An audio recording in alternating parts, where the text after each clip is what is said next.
손해배상이라고 하는 것은 채무불이행에 기한 손해배상과 불법행위에 기한 손해배상을 별도로 규정하고 있습니다. 우리 민법은 그래서 채무불이행의 경우에도 손해배상을 인정하고 있고 불법행위에 의한 경우에도 이 손해배상을 규정하고 있는데 실제로는 불법행위에서 이것을 실제로 많이 준용하고 있다라고 하는 겁니다. 그래서 763조에 의해서 채무불이행에 기한 손해배상에 관한 규정을 대부분 준용하고 있다라고 하는 거죠.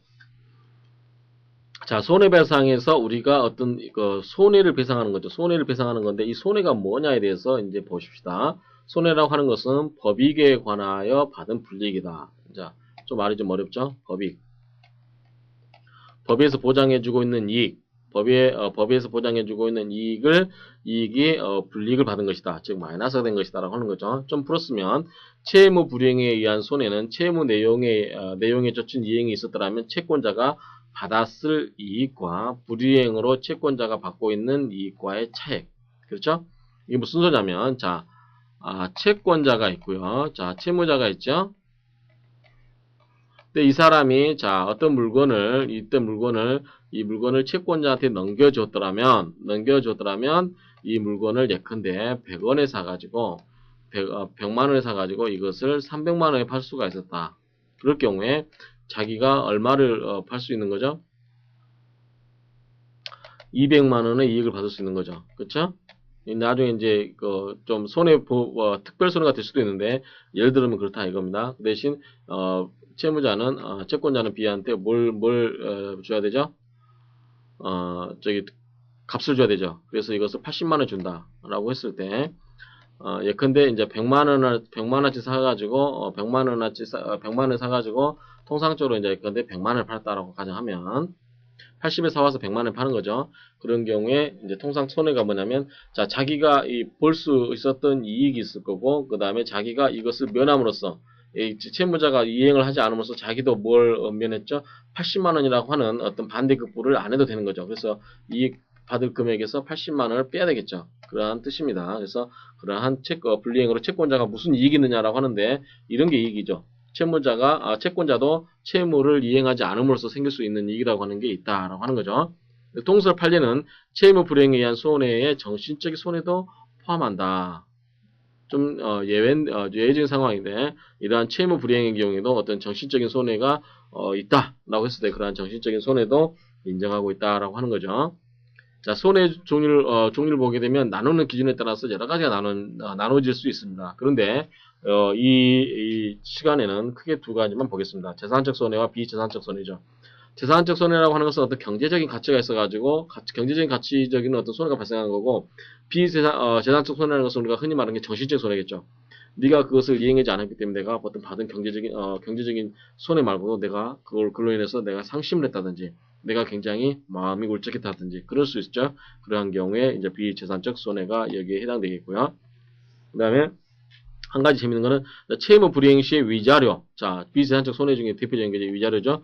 위자료가 청구가 될 수 있느냐에 따라서 독일에서는 인정하고 있지 않지만 우리나라에서는 인정하고 있다고 합니다.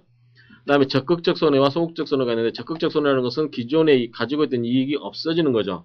그렇죠? 소극적 손해라는 것은 내가 부채를 더는 일이죠. 내가 어떤 부채를 부담하지 않아도 되는 거. 그렇죠? 그래서 소극적 손해라고 하는 것은 장래 이익의 획득이 방해되면서 받는 손실. 그렇죠? 그 다음에 보통은 특별 손해가 되는 경우가 많다라고 하는 건데, 자, 보통은 적극적 손해라고 하는 것은 원래의 기존의 이익이 멸시되기 때문에 누구나 다 아는 거죠. 근데 소극적 손해라는 것은 이득이 획득이 방해받음으로써 생긴 손실. 아까 이야기한 것처럼 어떤 갑이 을하고 할 때 이 물건을 사와가지고 통상 80만 원에 사와서 이거를 300만 원에 팔았다. 라고 했을 때 300만 원 팔았다 할 때 물건을 만약에 을이 갑한테 주지 않았으면 을은 어떻게 될까요? 약 220만 원의 돈 벌 기회를 잃어버린 거죠. 그렇죠? 이런 것이 여기에 해당될 수 있다고 하는 거죠. 어떤 특별 손해. 그래서 어떤 그러한 일시이익이 포함된다. 자, 손해배상은 어떻게 해줄 것인가? 방법이 뭐냐면, 자, 방법은 배상하는 거죠, 배상. 그래서 배상이라고 하는 것은 위법한 원인으로 발생한 손해를 피해자, 위해자가 전보하는 거다라고 하는 거죠. 그래서 위법한 원인이다라는 게 중요합니다. 만약에 위법하지 않으면 뭡니까? 이거는 보상이겠죠. 근데 보상이 아니라 배상은 어떤 위법한 원인에 의해서 한다라고 하는 거. 그 다음에 원상회복주의. 그래서 자연회복주의. 손해가 발생하지 않았던 것 같은 상태를 현실적으로 재현하는 방법이다. 그 다음에 금전배상을 원칙으로 한다는 거. 그래서 특별한 어떤 그 내용이 없으면 이것을 금전배상을 원칙으로 하고 특이하게 있을 경우에만 원상회복을 요구할 수 있다라고 하는 거죠. 자, 손해배상 청구권의 성질을 보게 되면, 자, 손해배상 청구권도 원래는, A와 B 사이에, 즉, 갑과 을 사이에 원래 이렇게 해야 될, 주고받아야 될 그거 대신에 이게 이행되지 않음으로써 새롭게 손해를 배상하는 거죠. 그럼 이 손해배상은 이것과 어떻게 된다? 동일성을 갖는다라고 이야기하는 거죠. 뭐 크게 의미가 있는 건 아니고요.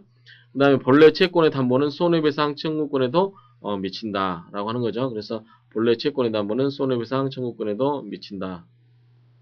그 다음에 본래 채권이 양도되면 손해배상 청구권도 양도된다. 그렇죠? 자, 본래 채권은 뭐냐? 이거 채권은 뭐죠? 재산적인 성질이 있죠. 그래서 재산권적인 성질이 있기 때문에 이 재산권이 양도되면 당연히 손해배상 청구권도 양도된다라고 하는데, 자, 밑에 보시면 변제기가 이미 도래하고 있는 약정이자와는 이 점이 다르다. 이게 무슨 말이죠? 여러분 혹시 기억하고 계신 분 계시나요? 약정이자와 다르다. 이게 무슨 말입니까?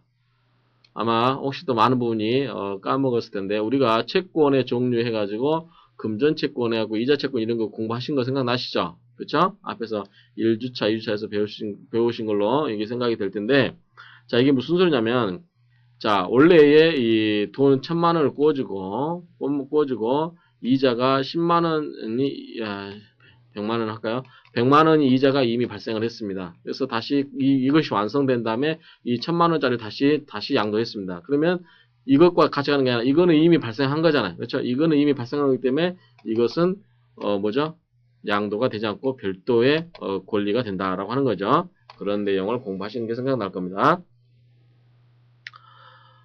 그 다음에 손해배상 청구권의 경합. 자, 채무자의 기적사유로 이행불능이 된 경우 채권자는 채무 불이행에 의한 손해배상 청구권과 그 다음에 불법행위에 의한 손해배상 청구권이 있을 때 이 두 개는 어떠다?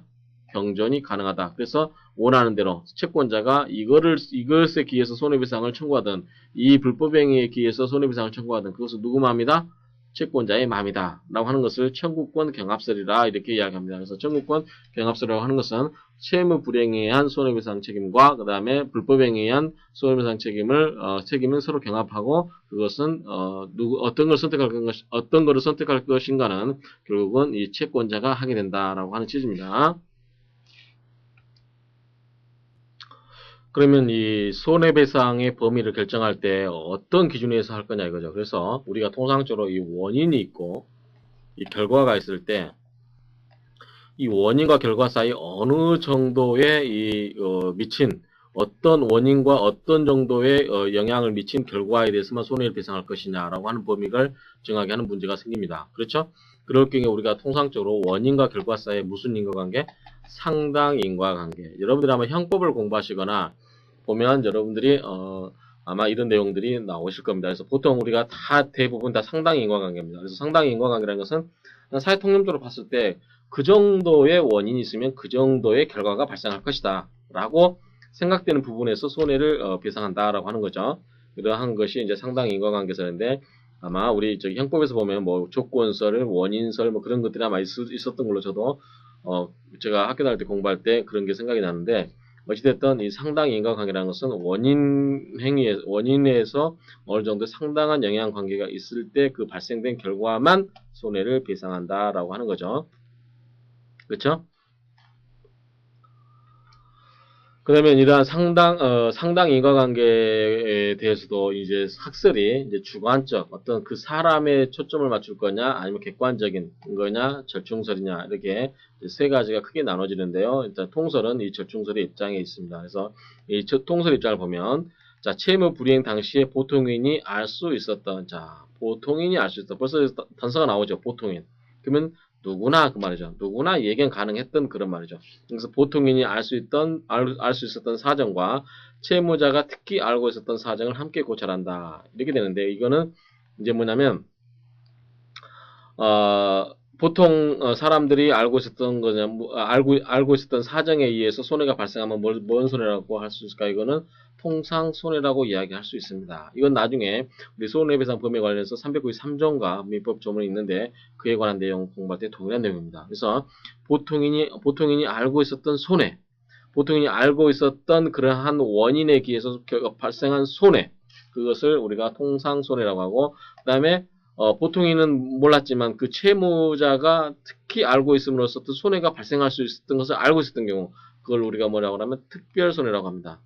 그래서 우리 기본적으로 원칙적으로는 우리 민법은 손해의 범위에 대해서 기본적으로 누구나 보통인이 알고 있었던 그러한 손해에 관한 통상 손해를 기본으로 하되 플러스해서 이 특별 손해, 채무자가 특별히 알고 있음으로써 발생할 수 있었던 그러한 손해. 따라서 채무자는 그러한 사정을 알고 있었기 때문에 그 손해가 발생되지 않도록 노력을 해야 되는 거죠. 그래서 채무자가 특별히 알고 있었던 경우 그러한 것을 손해까지 보상의 범위로 하고 있다라고 하는 겁니다. 손해배상 범위가 그렇게 가고 있다. 그래서 또 바로 나오는데, 자, 민법 393조를 한번 읽어보도록 하겠습니다.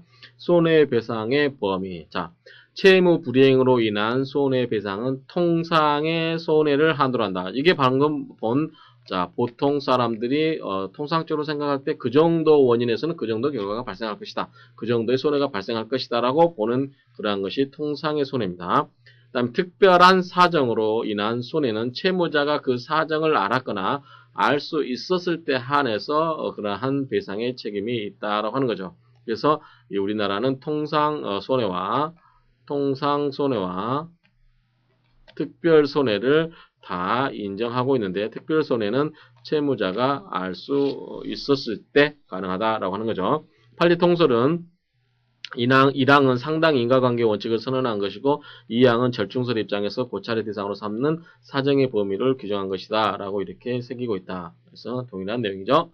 자, 통상 손해는 사회 일반 관념에 따라서 발생하는 손해, 이렇게 명쾌하게 설명할 수 있는데, 자, 이것은 특별한 사정이 없는 한 그 종류의, 설명 풀어 쓴 겁니다. 특별한 사정이 없다고 하면 그러한 종류의 채무 불이행이 있으면 사회 일반의 관념에 따라서 통상 그 정도의 손해는 발생할 것이다 라고 하는 거죠. 그래서 이러한 통상 손해는 통상 누구나 생각할 수 있는 손해이기 때문에 이거에 대해서는 그 채무자가 알고 예견을 해야 될 필요도 없고 할 필요도 없습니다. 그렇죠? 이런 경우는 채무자의 예견의 유무는 이를 묻지 않는다. 그래서 보통 사람이 생각했을 때 만약에 채무자 예견의 예견 유무에 따른다면 어떻게 되겠습니까? 누구나 그 정도 손해는 발생할 것이다라고 생각을 했는데 채무자는 나는 그거 몰랐다. 내가 보기에는 그 정도 손해가 발생하지 않을 것이다라고 해서 여기에 구속된다라고 하면 안 되겠죠. 그러면 채권자가 보호받는 게 굉장히 약해지는 거죠. 그렇죠? 따라서 통상의 손해에 관해서는 채무자가 알고 있었느냐, 모르고 있었느냐는 중요하지 않고 보통 사람이 그 정도의 원인에 의해서 그 정도의 발생한 손해는 배상을 해야 된다라고 하면 그것은 통상 손해에 속한다라고 이렇게 해석할 수 있다라는 뜻입니다. 두 번째는 이제 이행 불능 시 목적물의 가액, 이행 지체 종료 시까지 사용 이행. 이건 뭐냐면 통상 손해의 예시입니다. 이행 불능으로 해제된 경우에 계약 당시의 시가와 불능 당시 시가의 차액, 담보권 실행 비용 등 이런 것은 통상적으로 발생한 손해로 볼 수 있다라고 하는 거죠. 대표적인 게 이행 불능 시의 목적물의 가액이죠. 그렇죠?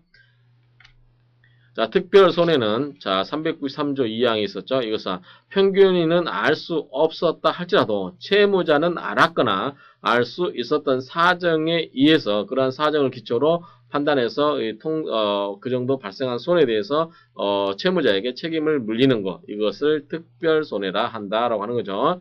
자, 특별한 사정이 있다면 통상 일반적으로 발생한다고 판단되는 범위의 손해에 대해서만 배상 책임이 있다. 즉 통상적인 방법으로는 얻을 수 없는 과다한 것일 때는 손해배상 책임이 통상적인 이익 범위로 한정된다라고 하는 거죠. 그래서 이것은 이제 보통 이제 기본적인 것은 통상 손해를 원칙으로 하지만 채무자가 알았거나 알 수 있었을 경우에는 그러한 채무자가 알고 있었던 사정까지도 책임을 지게 한다라고 하는 거죠. 자, 그러면 일단 특별 손해를 좀 더 좀 자세하게 살펴보면 당사자 사이에 있어서 개별적이고 구체적인 손해인 거죠. 그렇죠. 당사자 사이에서 인정되는 어떤 개별적이고 구체적이어야 된다라고 해서 우리 법조문의 채무자가 그 특별 사정에 관하여 알았거나 알 수 있어야 된다라고 하는 거죠. 그래서 이것은 당사자 간의 개별적이고 구체적인 손해다라고 하는 거죠. 그 다음에 알았거나 알 수 있어야 된다라는 의미는 결과를 의미한 게 아니고 결과인 손해를 의미하는 게 아니고 그 손해의 원인이 된 특별 사정에 관한 것이다 라고 하는 점이 좀 유의를 하셔야 되고요. 다음 채무자가 그 사정을 알았거나 알 수 있었을 때의 배상을 하는 것이다 라고 하는 것은 다른 말로 하면 예견 가능성이 있어야 된다라고 하는 거죠. 자, 알았거나 알 수 있었음을 결정하는 시기는 언제다? 언제다? 채무의 이행기다. 그래서 채권의 성립시가 아니고 채무의 이행기에 내가 이행을 하지 않으면, 자, 내가 이행의 시기가 왔는데 내가 이행을 하지 않으면 그 채권자에게 어떤 손해가 발생할 수 있을 것이다. 이거는 일반인은 모르죠. 채무자만 아는 거죠. 그런 경우에 채무자가 그러한 특별한 사정을 알 수 있었을 경우에, 그러한 경우에 그 특별 손해를 인정하자라고 하는 거죠. 그 다음에 입증 책임은 채무자에게 나는 그러한 사정을 몰랐다라고 하는 거죠. 그래서 지금까지 이제 배운 이 통상 손해와 특별 손해를 한번 표로 정리를 해보았습니다. 그래서 여러분들이 그거를 이제 정리를 하시면 되고요. 전문은 우리가 읽어보았지요. 그 다음에 해석도 예견 가능성 유무를 불문하고 언제나 그 통상 손해는 배상해야 된다라고 했고 특별 손해는 예견 가능성이 있을 때만 가능하다라고 이야기했죠. 자, 입증 책임은 이 경우는 채권자. 통상 손해는 뭐 입증할 필요가 없겠죠. 근데 이런 경우는 특별 손해는 이제 채권자가 하는 게 맞겠습니다. 왜냐하면 채무자가 그러한 사정을 알았다고 하는 것을 채권자 입증에서 더 받아내겠죠. 근데 우리 앞에 보면은 입증 책임은 채무자에게 있다라고 하는 건데 이것은 잘못된 것으로 이 채권자로 정정을 해주시기 바랍니다. 자, 배상 범위는 상당 인과관계 있는 거죠. 그 다음에 통상 생기는 손해를 한도로 한다. 특별 사정으로부터죠. 특별 사정으로부터 생길 수 있는 한도다. 그래서 이렇게 보시면 되고 그 다음에 예견 가능성의 판단 기준은 방금 본 것처럼 이행기다. 방금 설명을 드렸죠. 그 다음에 구체적인 예는 이제 가격이 올라갔다, 폭등했다. 그렇죠? 자, 이건 이제 예를 들어서 이렇게 하겠습니다. A가 B한테 물건을 공급하기로 했습니다. 이 물건을 공급하기로 했습니다. 그래서 자, 이행 날짜가 언제냐면 계약 체결은 1월 1일이고 이행 날짜는 3월 1일이라고 가정합시다. 이행 날짜 3월 1일 나와서 갑자기 이 물건 값이 막 올라갑니다. 이행기 보니까 그렇죠. 그래서 다 이게 기준이 이행기잖아요. 그래서 여러분들 같으면 자, 이게 금 한돈을 주기로 했다고 합시다. 금 한돈 예컨대 5만 원이었다. 근데 지금 한 20만 원 정도 한다. 가정을 합시다. 그러면 3달 뒤에 금값이 폭등해가지고 이렇게 되는데 여러분 같으면 5만 원을 5만 원짜리 한돈을 금을 주기로 했을 때 여러분은 이행을 하고 싶겠어요? 안 하고 싶겠죠. 그냥 차라리 내가 5만 원 물어주고 나는 금을 20만 원 팔아가지고 15만 원 이익을 챙길 수 있다라고 생각이 될 수 있죠. 그렇죠? 그런 경우는 안 할 겁니다, 아마. 그래서 이런 경우는 만약에 이행기에 내가 이것을 금 한돈을 공급하기로 한 것을 이행하지 않으면 이게 이 정도의 손해가 B한테 발생할 수 있겠구나라고 생각이 되면 A는 그 15만 원에 대해서도 배상을 해야 된다라고 하는 겁니다. 그래서 이게 이제 가격 등기.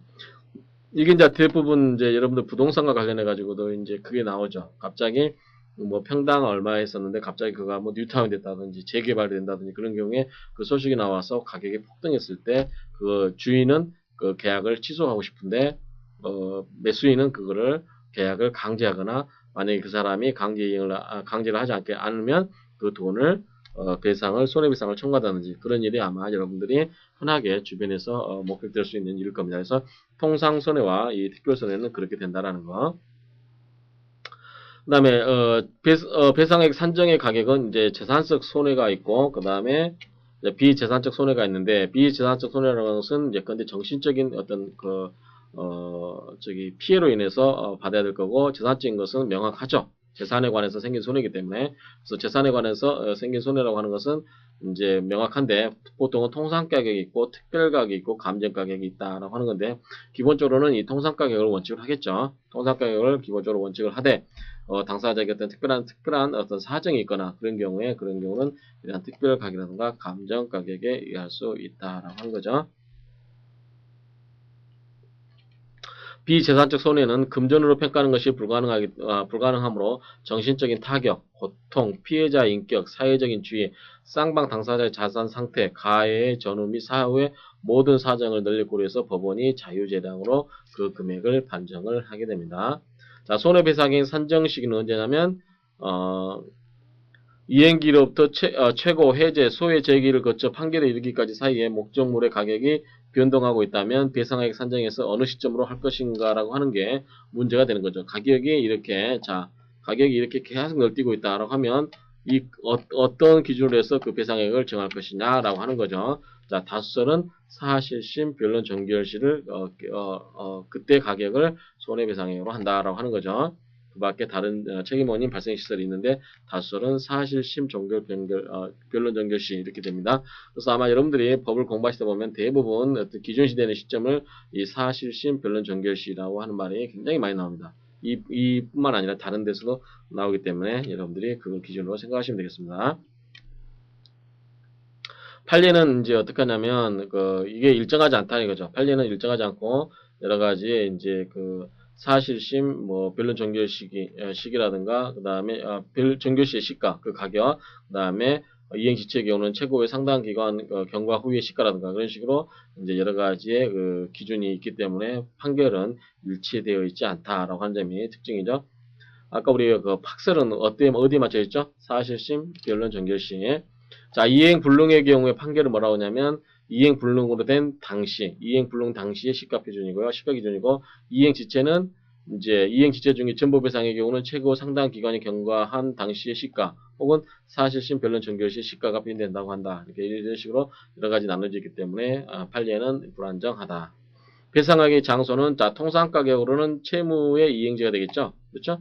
채무의 이행지가 되고 특별가격은 구체적으로 개별적으로 정할 수밖에 없다. 자, 손해배상의 범위에 관련해 가지고 특수문제가 있는데 이제 첫 번째 나온 게 과실상계죠. 과실상계는 뭐죠? 서로 갑과 을 간에 서로 잘못이 있는 거죠. 이 갑과 을 간에 서로 잘못이 있는 경우 과실은 서로 상계하자라고 해서 이제 그 부분만큼 배상액에서 빼는 거죠. 근데 이 과실이 뭐냐고 하는 것에서 다수설은 이 선관주의 의무 위반설이다라고 보는 게 이제 다수설인데 판례는 여러 가지 이제 약한 의미의 부주의설이라든가 이런 의미로 판결을 하는 것 같습니다. 자, 채권자의 과실이 인정되면 반드시 참작을 해야만 됩니다. 따라서 이 채무 불이행에 있어서 채권자에게도 과실이 있었던 때는 법원은 손해배상 책임 및 금액을 정할 때 채권자의 과실도 반드시 참작을 해다. 따라서 이건 뭡니까? 재량행위가 아니고 반드시 참작해야 되는 거죠. 다만 어느 정도 참작할 거냐? 참작해야 되는 건 분명한데 참작해야 되는 거는 분명한데 어느 정도 할 것이냐고 하는 것은 이 법원이 이 재량이다라고 하는 거죠. 만약에 과실의 인정 시에 반드시 참작해야 되는데 참작을 안 하게 되면 이건 위법한 판결이 되고 상고 이유가 된다. 그래서 참작을 해야 되는 것에 위반하면 그렇다고 하는 거죠. 그렇지만 어느 정도냐 하는 것은 이제 이것은 법원의 재량이다라고 하는 거죠. 그 다음에 법원은 이 직권으로 이 조사를 할 수 있다라는 거. 그 다음에 이 과실의 기준을 정할 때 이제 누구냐 하면 이 피용자라든가 이행 보조자의 과실도 포함해서 조사를 하게 된다라고 하는 거죠. 그래서 이 과실은 채권자의 과실뿐만 아니라 그 수령 보조자의 과실도 포함한다. 그래서 이행 보조자의 경우도 다 포함이 된다. 그 다음에 불법행위로 인한 손해배상 청구에도 이 준용이 됩니다. 불법행위로 인한 이 손해배상의 경우에도 준용이 된다. 그래서 실제에 있어서는 이 불법행위에 의한 손해배상의 경우에 훨씬 더 많이 적용이 된다라고 하고 있습니다. 그 다음에 손익상계. 자, 앞에서 배웠던 것은 과실상계죠. 과실상계라는 것은 잘못한 것을 서로 쌤쌤이 시키는 거. 서로 A가 B가 서로 잘못한 것을 잘못한 부분만큼을 공개시키고 그 나머지 차익에 대해서 하는 건데 손익은 뭡니까? 손해와 이익이죠. 손해와 이익을 상계시키는 거죠. 그래서 과실상계와는 다른 개념입니다. 그래서 이 민법상의 손익상계에 관해서 민법에는 규정이 없습니다. 그렇죠? 그런데 아까 이야기한 것처럼 A와 이 B 간에 이렇게 어떤 것을 주고받을 때 자, B가 이 물건을 A한테 주지 못했습니다. 그러면 A는 뭡니까? B한테 만약에 이 물건을 받았더라면 뭘 지급해야 되죠? 돈을 지불하겠죠. 그 돈을 자, B가 이것을 주지 않음으로써 A도 돈을 B에게 주지 않았죠. 이 두 개가 서로 주지 않았죠. 물건을 안 주고 돈도 안 주고 서로가 이게 뭐예요? 서로 같이 연결되어 있는 거죠. 그래서 손익상계라고 하는 것은 뭐냐면 채무 불이행으로 손해를 입은 자가, 여기서는 A겠죠. B가 물건을 주지 않은 경우 손해를 입은 자가 같은 원인이죠. 같은 원인으로 해서 이익을 얻은 경우, 이익이 뭡니까? 이 100만원, 이 돈을 줘야 될 의무를 면제받은 거죠. 그래서 이익을 얻은 경우 이를 손해배상의 범위에서 제외되는 것이 공평하다라고 하는 거죠. 그래서 뭐 이거는 굳이 더 자세히 설명 안 해도 여러분들 다 이해하실 거예요. 만약에 A가 B한테 이 물건을 못 받아서 A가 B한테 손해배상을 청구했다. 근데 이게 이제 원래 가격이 100만 원인데 100만 원 주려고 했죠. 이것이 시장에서 팔면은 예컨대 30만 원 더 플러스해서 130만 원 팔려고 한다. 그러면은 손해가 이제 나중에 직면하게 되겠지만 이 130만 원의 이익을 판결에서 자 이것을 받아가지고 A는 받아가지고 이것을 130에 팔 수 있었기 때문에 명백하기 때문에 이것을 130만 원어치 B 네가 손해가 배상을 해줘야 된다라고 했는데 그러면 이 사람은 100만 원어치 물건 팔면서 뭘 받아야 돼요? 대금을 100만 원 받아야 되죠. 그래서 자기 100만 원을 받아야 되는데 이 100만 원은 A가 안 주면서 B한테만 자기의 그 의무를 이행하라고 하는 것은 말이 안 되겠죠. 그래서 이러한 것이 있는데 이것은 분명히 이제 상계와는 의미가 다르다라고 하는 건데 이것은 손익상계라고 하는 거죠. 그렇죠? 그래서 의미는 상계와는 다르다라고 하는 점이 좀 특징이죠. 공제 범위는 배상 원인과 인과관계에 있는 것의 하나죠. 당연하죠. 배상 원인과 인과관계가 있는 것의 하나고 공제되는 이득도 배상 원인과 상당 인과관계를 가지는 것의 하나다. 따라서 채무 불이행 이외에 계약 원인에 의한 이익은 이 공제 이익에서 제외가 됩니다. 그 다음에 이거는 이제 여러분들이 그 산술식인데 여러분들이 이제 이거는 손해배상을 할 때 중간 이익을 공제를 하는 거죠. 자 이건데 여러분들이 이거는 호프만식이고 라이프니츠식이 있는데 이거는 여러분들이 뭐 판례는 어느 거나 다 인정을 하고 있기 때문에 여러분들이 참고하시면 됩니다.